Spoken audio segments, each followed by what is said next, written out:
Yung mga chong, isang mabilis lang para sa PBA updates. SMB kontra Blackwater. Pangita na agad ang mismatch sa tao. Si CJ Perez nangangaya sa oblo. Meron na rin silang tira sa malayo na mas nilayuan pa ni Robert Apsio. Saan pa kundi sa kanyang paborito. Naararo din ito si Junmar Fajardo. Nadamay pa sa taas ang kanilang dayo. Ang laki nito pero galing sa labas sabay gento. Nakakaluwag-luwag ang pabango. Paano nakakadalawa na si Robert sa 4? Kaya lipad-lipad na si Apsio. Ang malupit yung mga dehado sila ngayon ang Yamado. Paano nagsi-showtime na si Robert Apsio? Bumanat sa 3 na galing sa ikot, medyo nilaro pa si Mo. Abante ang bossing, 36-23. Si Apsio meron ng 13 puntos, kaya nakakapagsinging in the rain na. La la la la la la. Sa ikalawang kanto parang nilunok na ni Apsio ang SMB. Ginawa ng libangan yung 4. Abay hindi mapigilan, nakakaapat na to. Kapag nasa loob naman, hindi rin maabot. Tamang habol ang SMB, paano tampak na. Buti na lang umigi-igi na laro ni Mang Benny. Dumadagdag na rin si Junmar Fajardo. At yung alat ng mga tira ni Boatwright pumapasok na. Wala sa 4 pero sa ngayon ayos na tong 3 muna. Kaso 4 na fouls niya at 15 pa rin tong nakabaon sa serbesa. Sa ikatlong kanto kayod si Junmar Fajardo sa oblo. Nakabawi sa mga ganito ni Apsio. Naibaba na ng SMB ang lamang sa single numero. Si CJ Perez tumakbo, umupo pa sa ere. Ang istorya na ulit lang na naulit. Manggagaling sa depensa sabay kay CJ Perez bye-bye na. Alikabok na lang inabutan ng bangkala. Si Marshall Lassiter may ganyan din sa fast break. Hindi niya lang ilalapit pero sa malayo yung tira niya para ding nilapag. Sabay lakad. Ang momentum nasa serbesa na. Si Junmar Fajardo nakakatanggap ng pasa at yan naman nasasamantala niya. Naging matumal para sa Blackwater habang bumilis naman ang opensa ng Beermen. Si Benny Boatwright tamang chill-chill lang. Si CJ Perez tila mas ginanahan. Kahit dambuhala ang itapat, ayos lang.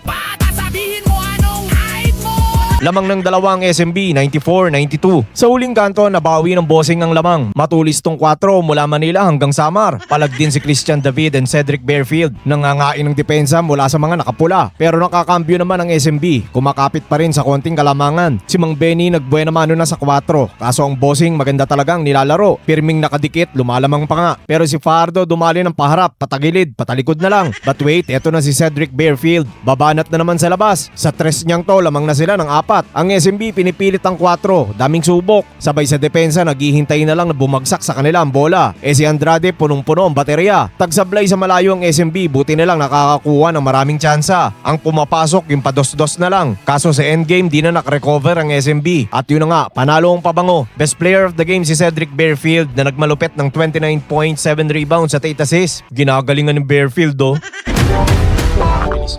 Converge kontra TNT. Walang masyadong scoring mula kay Bolbol pero meron namang ganap ang mga kakampi. Si Calvin Miyata of Tana nagbabawi. After ng boxing, balik basketball na. Ang Converge hinahanap pa rin ng chemistry pero pumapasok na ang kanilang 3. Itong isa sa Gedli nang galing kay Balti. Pero dehado ng 4, 19-15, TNT. Sa ikalawang kanto, di kompleto ang laro pag walang ganito si Abueva. Si Juan Gomez Del Llano bumanat naman ng isa sa malayo. Naalampasan na nila ang napakatumal na TNT. Subok lang ng subok si Ball Manutbol hanggang makatsyempo ng libreng daan. Kaso Converge pa rin ang lamang, 41-30. Sa ikatlong kanto nakasungkit ng isa si Justin Arana. Sa ilalim may sumabit na kawayan pero bumawi naman si Bolbol sa kabila. Siya naman ang tumalikod kay Arana. Pagharap ginamit ang haba sabay Joko Lelens. Nakadikit na ang tropa. Banat ulit ang locals. Si Calvin of Tana, 3 ulit ang binanatan. Pero ang Converge palag-palag pa rin sa malayo. Yung dating katropa umaasinta. Yung tira parang may karga ng ako yung trinade nyo, diba? Lamang pa rin ang Converge, 69-61. Sa huling kanto, banat ulit si Mikey Williams. Inspirado ang pagbato sa 3. Distansya amigo na naman. Kaya si Coach Chot hype na. Turong-turo na yung may pito Ang kapalitan ni Mikey na si Jordan Heading bumubutas din. Kung may shooting si Mikey, meron din siya. Kahit yan sa 3 o mas malayo pa. Pero si Justin Arana pinasasakit ang ulo ni Ball. Si Calvin of Tana naman nauna na kanina.